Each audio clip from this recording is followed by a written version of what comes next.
As promised इस lecture में हम लोग लीनियर कॉम्बिनेशन ऑफ वेक्टर्स को हैंडल करेंगे। लीनियर कॉम्बिनेशंस क्या होता है? लीनियर मतलब straight line, single power, combination मतलब एडिशन, सब्ट्रैक्शंस। सो अगर मेरे पास एक्स वाई जेड स्केलर्स है and vectors a b c है, तो इनको अगर हम मल्टीप्लाई करते हुए, स्केलर से मल्टीप्लाई करते हुए प्लस में अगर लिखते हैं, तो इस रिप्रेजेंटेशंस को ही हम लोग वेक्टर आर कहते हैं कि ये linear combinations of vector a b c हो गया। इसके यूजेज लीनियरली इंडिपेंडेंट और डिपेंडेंट में होते हैं। इंडिपेंडेंट का मतलब क्या है? इंडिपेंडेंट का मतलब एक दूसरे पे डिपेंड नहीं करेगा। तो ऐसा कब होगा? ऐसा होगा कि अगर लीनियर कॉम्बिनेशंस जीरो होने के, लीनियर कॉम्बिनेशंस जीरो है और सारे कोफिशिएंट्स आपको जीरो हो जाए, सारे कोफिशिएंट्स आपको जीरो हो जाए, तो कोफिशिएंट की वजह से वो जीरो हुआ है, मल्टीप्लाई जीरो हुआ है, तो वेक्टर a1 को वेक्टर a2 से कोई मतलब नहीं होगा। दैट मीन्स सारे कोफिशिएंट्स अगर जीरो हो जाए तो लीनियर कॉम्बिनेशंस जीरो होने में एक वेक्टर का दूसरे वेक्टर पे डिपेंडेंसी नहीं शो करता। सो सारे वेक्टर्स को हमारे यहाँ पर लीनियरली इंडिपेंडेंट कहेंगे। फिर से, लीनियर कॉम्बिनेशंस जीरो होने के साथ साथ अगर सारे कोफिशिएंट्स आपके जीरो हो जाए तो वो लीनियरली इंडिपेंडेंट होगा। नेक्स्ट करते हैं, डिपेंडेंट में लीनियर कॉम्बिनेशंस जीरो हैं और स्केलर कोफिशिएंट्स में से अगर स्केलर कोफिशिएंट्स में से कम एक भी नॉन जीरो हुआ तो आपका कोई एक वेक्टर किसी दूसरे वेक्टर पे डिपेंड जरूर कर जाएगा, इसलिए सिस्टम अपना लीनियरली डिपेंडेंट हो जाएगा। फिर से, लीनियर कॉम्बिनेशंस जीरो होने के साथ साथ अगर एक भी कोफिशिएंट्स मेरा नॉन जीरो हुआ तो एक वेक्टर किसी दूसरे वेक्टर पे जरूर डिपेंड करेगा। सो सिस्टम अपना लीनियरली डिपेंडेंट होगा। ये ब्रॉडर सेंस में बात किया गया है, इसको थोड़ा सा डिटेल में करते हैं। तो अगर हम कोई दो वेक्टर लेते हैं, कोई दो vectors non zero and non collinears, तो वो कभी आपस में डिपेंड नहीं करेंगे। आप नॉन जीरो नॉन कोलिनियर्स का मतलब इस तरह से समझ सकते हैं, ये दोनों वेक्टर एक दूसरे पे डिपेंड कभी नहीं करेंगे। लेकिन अगर आप वही दोनों वेक्टर कोलिनियर ले लेते हैं तो ये दोनों वेक्टर आपको एक दूसरे पे डिपेंड कर जाएंगे। तो दो वेक्टर्स एक ही प्लेन में होते हैं हमेशा, या तो वो कोलिनियर होगा या नॉन कोलिनियर होगा। दो वेक्टर या तो कोलिनियर होगा या नॉन कोलिनियर होगा। कोलिनियर होने पे डिपेंडेंट कहलाया और नॉन कोलिनियर होने पे इंडिपेंडेंट कहलाया। ध्यान रखिएगा इस चीज को। नेक्स्ट, दो वेक्टर के बाद आता है तीन वेक्टर। जब मेरा तीन वेक्टर हो जाएगा तो वो तीन वेक्टर्स एक प्लेन में हो भी सकते हैं और एक प्लेन में नहीं भी हो सकते हैं। तो सपोज कर लीजिए कि ये तीनों वेक्टर्स आपके एक प्लेन में है, तो अगर एक प्लेन में है तो किसी न किसी तरह से एक दूसरे में डिपेंड वो करेंगे। तो ध्यान रखिएगा, कोप्लानर रहेगा तो डिपेंडेंट और नॉन कोप्लानर में इंडिपेंडेंट। चार वेक्टर्स किसी भी हालत में डिपेंडेंट रहेगा, क्योंकि हमारे पास स्टडी में i j k x axis, y axis, z axis, तीन एक्सिस के अलॉन्ग ही वेक्टर्स को पढ़ना है। तो किसी न किसी तरह से वो हमारा डिपेंड कर जाएगा। सो 4 वेक्टर हर हाल में लीनियरली डिपेंडेंट होगा। 3 वेक्टर में सवाल आता है कि डिपेंडेंट है या इंडिपेंडेंट है। 2 वेक्टर में सवाल आता है कि डिपेंडेंट है या इंडिपेंडेंट है। इसको हम वेक्टर्स लेके और एलाबोरेट करते हैं। यहां पर हम लोग देखते हैं कि अगर कोई 2 वेक्टर नॉन जीरो और नॉन कोलिनियर हमें दिया हुआ है तो उस प्लेन का, जिस प्लेन में ये दोनों वेक्टर थे, जैसे कि ये मेरा बोर्ड है, इस बोर्ड में vector a and vector b दिया हुआ है, तो इस बोर्ड का कोई भी वेक्टर, इस प्लेन का कोई भी वेक्टर अगर हमें निकालना है तो कैसे निकालेंगे? वो हम वेक्टर ए और वेक्टर बी के लीनियर कॉम्बिनेशन से निकाल लेते हैं। ठीक है, तो प्लेन में अगर हमें वेक्टर्स निकालना रहेगा सेम प्लेन में, तो उनके लीनियर कॉम्बिनेशन से निकाले। लेकिन स्पेस में जनरल हमें निकालना पड़ेगा, तो फिर हमें तीसरे वेक्टर के साथ भी लीनियर कॉम्बिनेशन करना पड़ेगा, और वो तीसरा वेक्टर इस प्लेन के बाहर का होना चाहिए।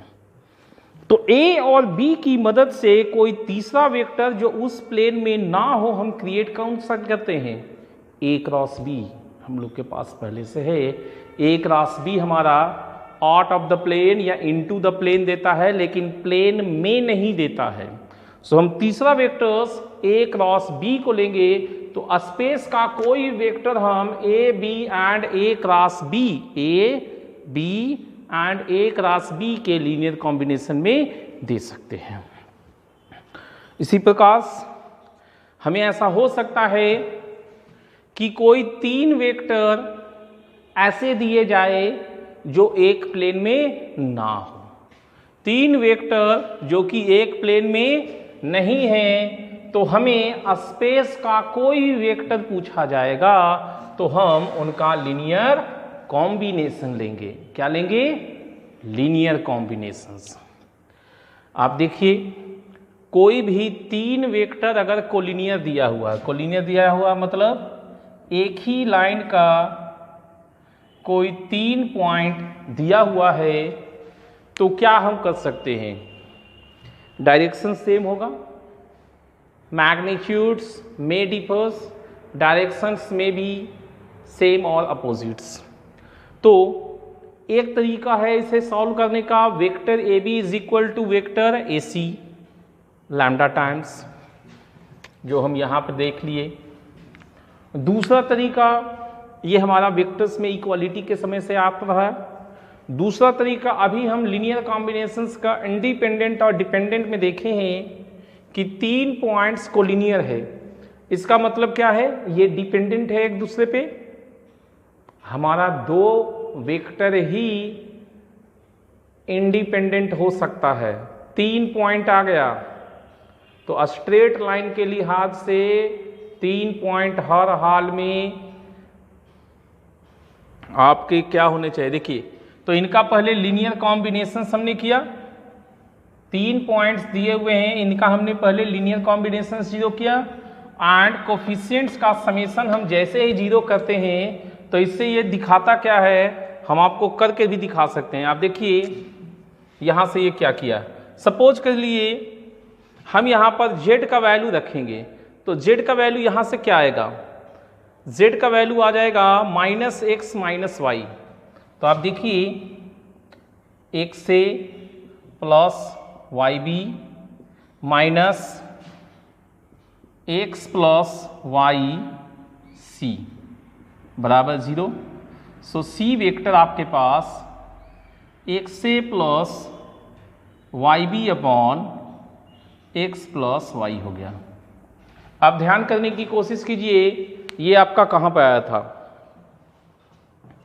इस तरह का डिजाइन आपको सेक्शन फार्मूला में आया था, और सेक्शन फार्मूला एक स्ट्रेट लाइन में अप्लाई होता है। तो ये बिल्कुल करेक्ट है कि लीनियर कॉम्बिनेशंस 0 होते ही हम उनका कोफिशिएंट को अगर समेशन 0 कर देते हैं तो ये तीनों पॉइंट हमारे कोलिनियर हो जाएंगे। तो चाहे हम इससे सॉल्व करें या इस मेथड से सॉल्व करें, हमारे काम हो जाएंगे। ये था 3 पॉइंट्स। अब हम 4 पॉइंट में आते हैं।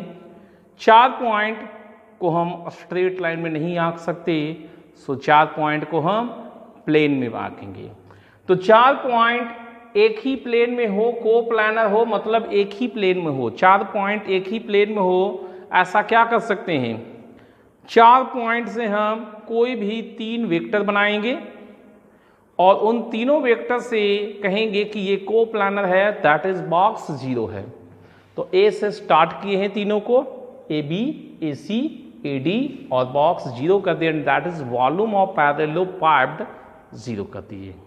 तो ये सेम प्लेन में हो जाएगा चारों पॉइंट्स।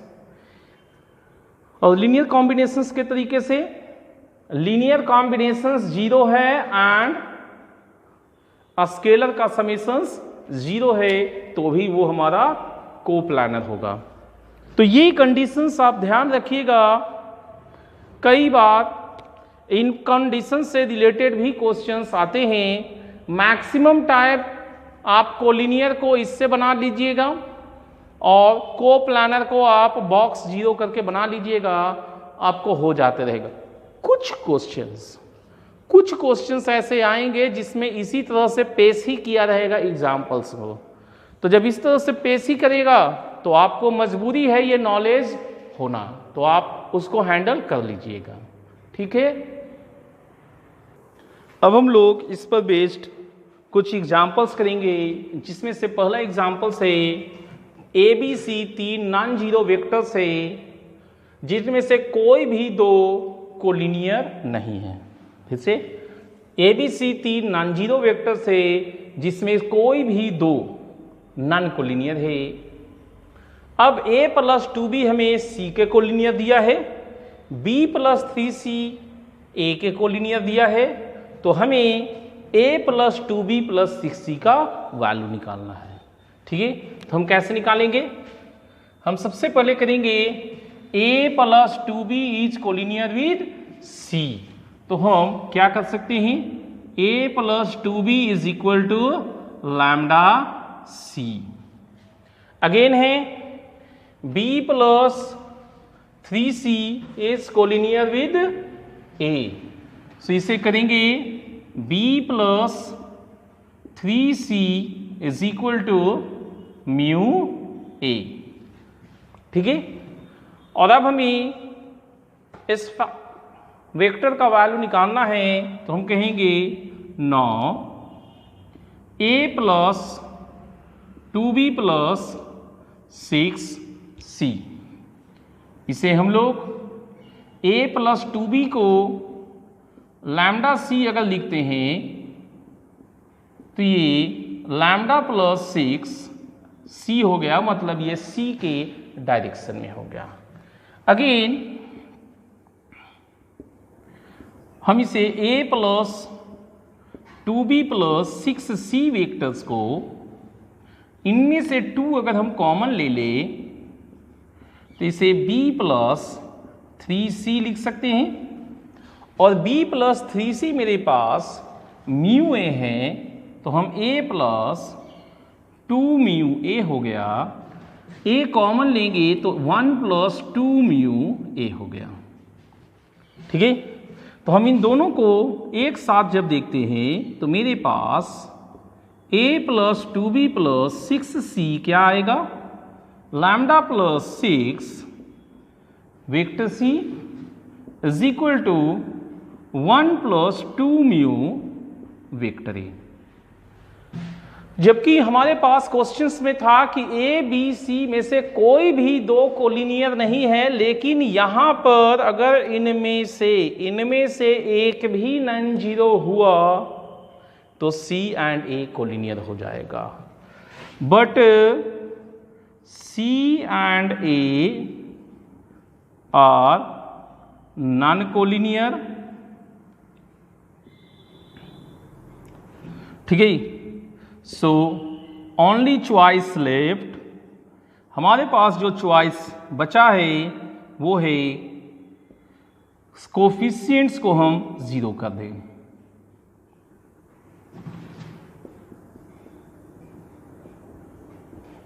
ठीक है, तो जब कोफिशिएंट 0 हो गया तो मेरे पास इस वेक्टर का value a plus 2b plus 6c बराबर 0। आप फिर से यहां पर ध्यान दीजिए, इस वेक्टर का वैल्यू हमें c के फॉर्मेट में आया है और a के फॉर्मेट में आया है।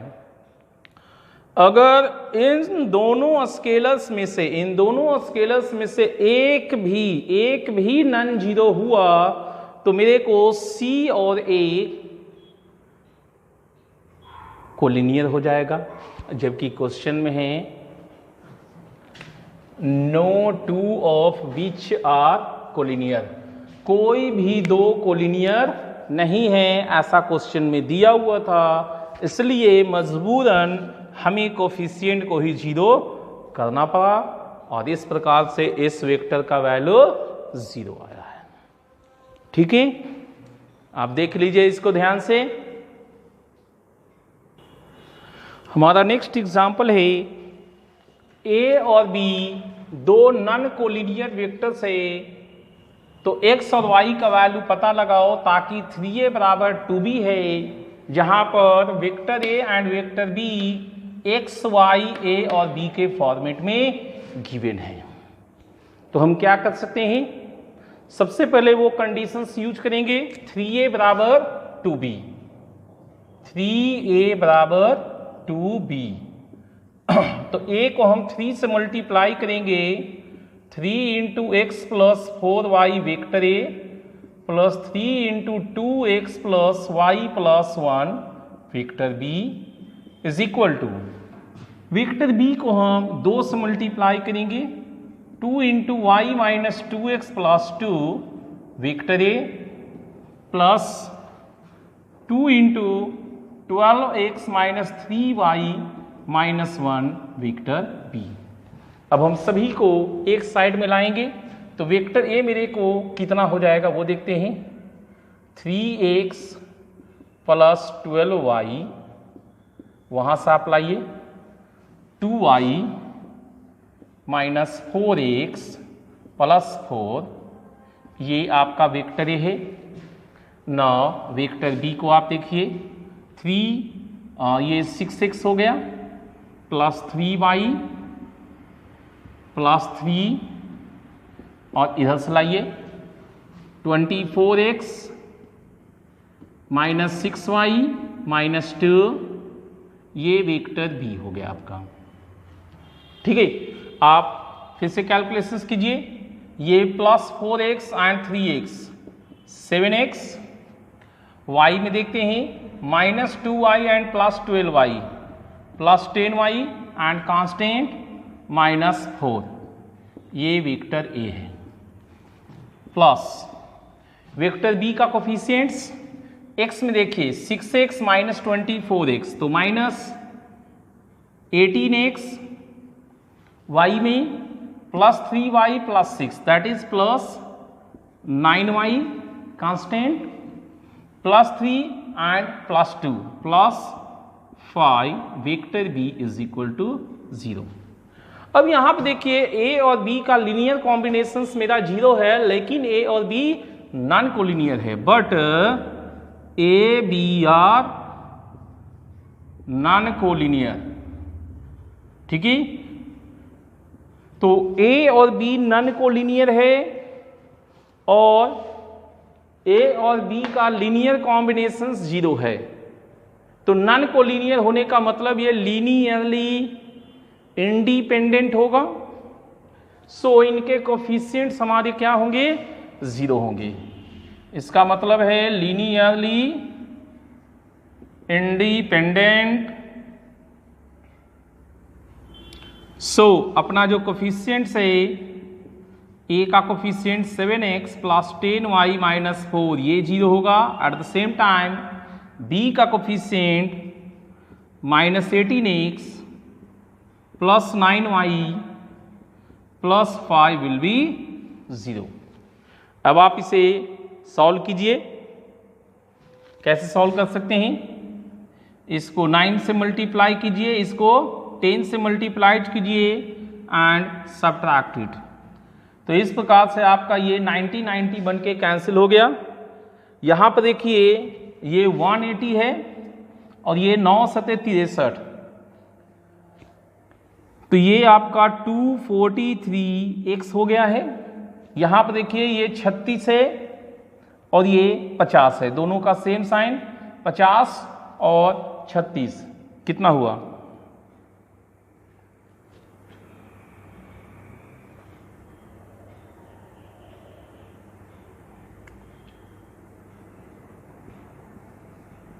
छियासी हो गया। ठीक है, क्वेश्चंस में थोड़ा सा मिस्टेक हो गया था, उसे हम करेक्ट कर देते हैं। यहां पर जो हमारा 12 रिटर्न था, 12, इस 12 को जगह पे इसको इरेज कर देते हैं, इसको 2 रखते हैं। 2x - 3y - 1, सारा कैलकुलेशंस वैसे ही है। 3a बराबर 2b, b का वैल्यू रखें, यहाँ पर देखिए 2 रख दिए, तो ये -4x हो गया। 6x - 4x आपका 2x हो गया। और अब सारा कोफिशिएंट 0 जब कीजिएगा तो इसको सॉल्व कर रहे थे, 9 सतह 63, 63 में 20 घटा देंगे तो आपका 43 आ जाएगा। तो 43 दूना 86 होता है। 43x = 86, कैंसिलेशंस कीजिएगा तो आपको x बराबर 2 आएगा। जैसे ही आपका x बराबर 2 आ गया, इसी समय आप यहाँ पर पुट कीजिए x का वैल्यू, तो ये आपको 4 + 9y + 5 बराबर 0, 9y = -9, सो y = -1। तो आपके पास x 2 और y -1 आया है। क्वेश्चन में थोड़ा सा क्या मिस्टेक किया हुआ था, यहाँ पर 12 दिया हुआ था जबकि होना चाहिए 2x। ठीक है,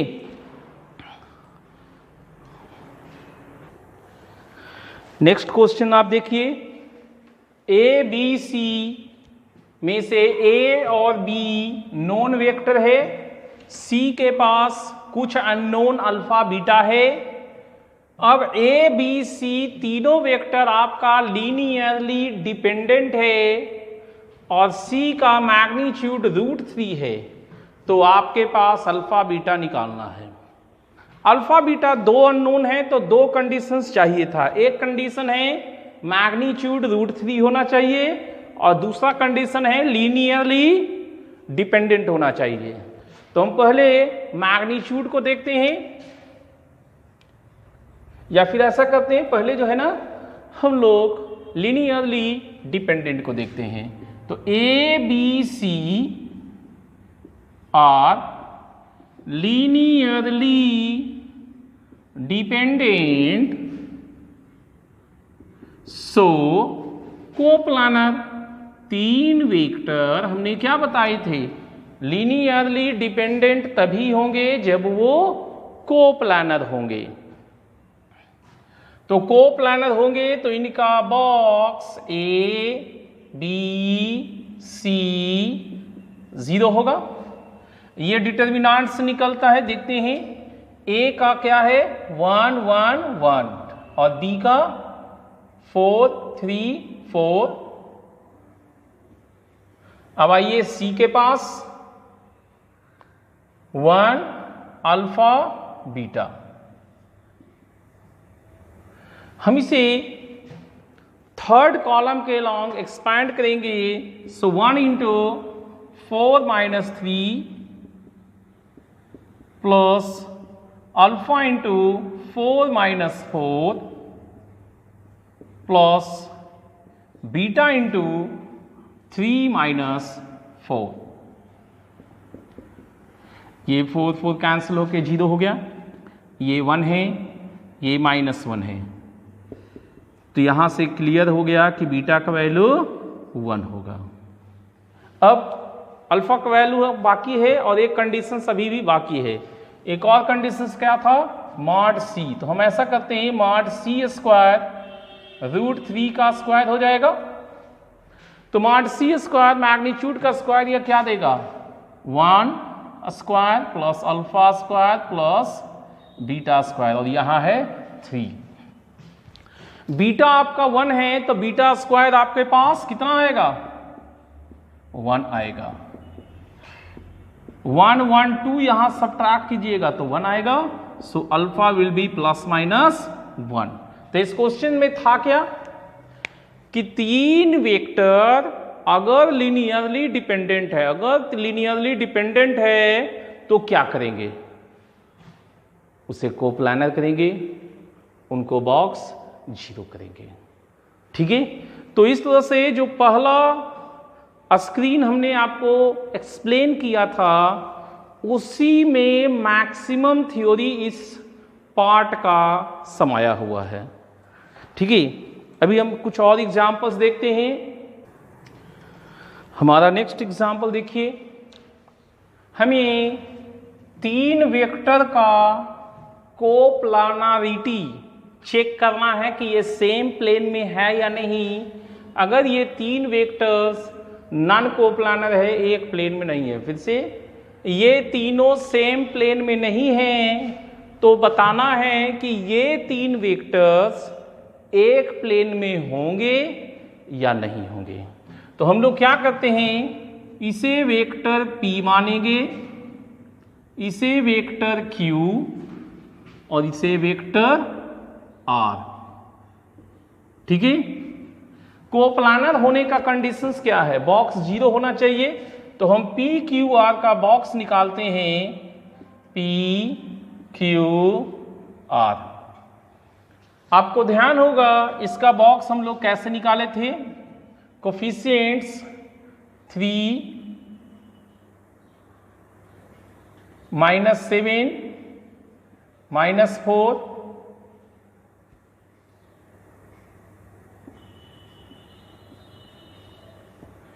Q के लिए 3 -2 1 एंड R के लिए 1 1 2 और यहां पर बॉक्स A B C।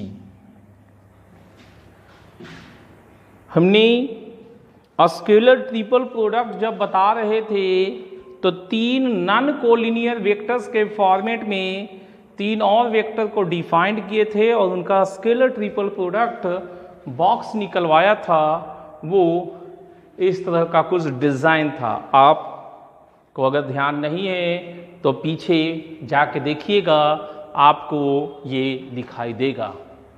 अब आपको इसे सॉल्व करना है, तो 3 into -4 -1 plus 3 into -4 plus 14 plus 1 into -7 -8।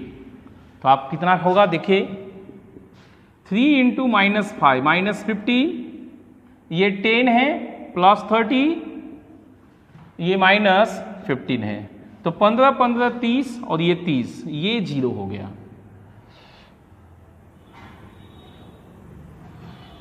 इसके साथ मल्टीप्लाइड था बॉक्स A B C।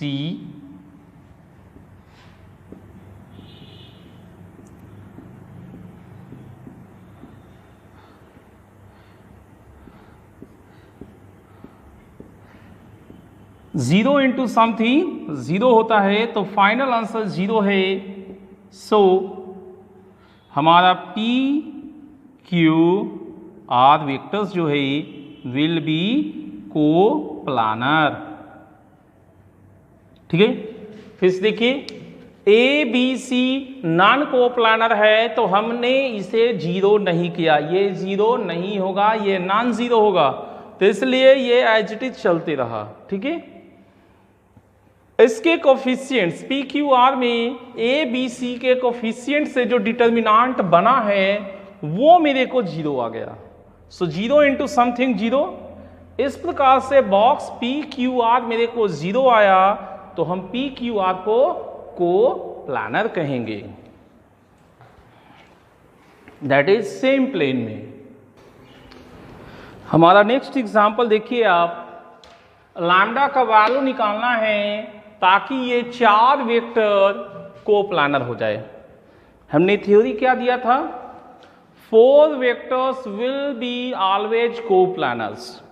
तो 4 वेक्टर्स है, इसे हम पॉइंट बनाते हैं, point A point b, point c and point d. तो 4 पॉइंट वेक्टर्स को हमने कोप्लानर बनाने का क्या तरीका दिया था? हमने तरीका दिया था आपको box a b, a c, a d is equal to 0। ठीक है, तो आपका बॉक्स ए बी क्या होगा वो देखिए। अगर हम पोजीशन वेक्टर की बात करें तो b माइनस ए सी, सी माइनस ए और ए डी, डी माइनस ए। ठीक है, तो अब आप इसको डिटर्मिनांट में आ जाइए। तो b माइनस ए 1 minus 2 minus 1, 2 minus 3 minus 1, 3 minus minus 1 4। ठीक है, c माइनस ए आइए 3 माइनस 2 1, 4 माइनस 3 1, माइनस 2 में माइनस 1 घटाएंगे माइनस 1। ठीक है, अब आप d माइनस ए 1 minus 2 minus 1, minus lambda minus 3 और k में आइए 6 में माइनस 1 सब्ट्रैक्ट करेंगे 7 हो जाएगा। हम इसे थर्ड कॉलम के अगेंस्ट एक्सपैंड करेंगे तो कितना आएगा देखते हैं। -1 into 1 minus 4 minus lambda common लेते हैं या फिर ऐसे कीजिए आप प्लस, इसका वैल्यू है माइनस लैम्डा माइनस 3। हाँ, इसमें क्या आएगा 4 minus 1 plus 7 into minus 1 plus 1 is equal to 0। ये है -3 इंटू माइनस 1 3 हो गया है। ये 3 से मल्टीप्लाई कीजिएगा तो -3 लैम्डा माइनस 9, ये आपका 0 है। 3 लैम्डा राइट साइड में जाएगा and 3 minus 9 minus 6, so lambda आपका -2 हो गया। ठीक है, तो हम समझते हैं कि हमने लीनियर कॉम्बिनेशन ऑफ वेक्टर्स पे कुछ ठीक ठाक एग्जाम्पल्स कर लिए। सो अब आपको आइडिया क्लियर हो गया होगा कि linear combinations of vectors, linearly dependent और इंडिपेंडेंट्स के क्वेश्चंस को किस प्रकार से हैंडल करना है। तो हमारा वेक्टर पार्ट्स यहीं तक होता है। इसके आगे से हमारा 3D पार्ट स्टार्ट होता है और उसी में जाके स्ट्रेट लाइन एंड प्लेन को भी कार्टेशियन फॉर्मेट में करेंगे, at the same time vector format में करेंगे। ठीक है, तो अभी तक के लिए इतना ही। अब हम लोग नेक्स्ट लेक्चर में 3D स्टार्ट करेंगे, कार्टेशियन कोऑर्डिनेट स्टार्ट करेंगे। Thank you.